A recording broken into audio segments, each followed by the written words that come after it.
What does it take for a person to be a good leader in the sense that not everyone is able to mentor or give guidance to their reportees? What does it take, in your opinion?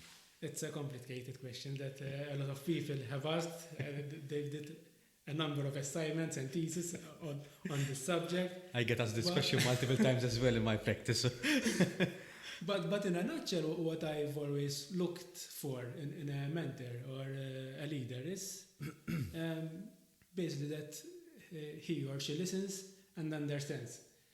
Because even sometimes even when you're doing a small piece of work and you end up stuck to something, when you're comfortable speaking with someone, sometimes while you're speaking to them and explaining the issue and trying to think of different things, even without them saying a word, you will end up finding the solution yourself. But knowing that they are listening to you and understanding you, sometimes it's more than enough. That's all it takes. And from your experience, and even both personally and both professionally, how can people develop that sort of skill? Well, really and truly, it's that sometimes one needs to put others' interest before of their own.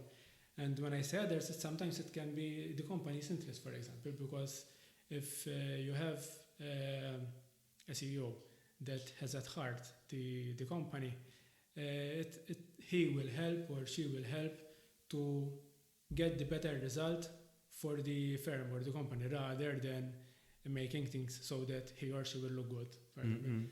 And it's easy, for me, a leader is easily identified because from when there's something good happens and where the praise is directed.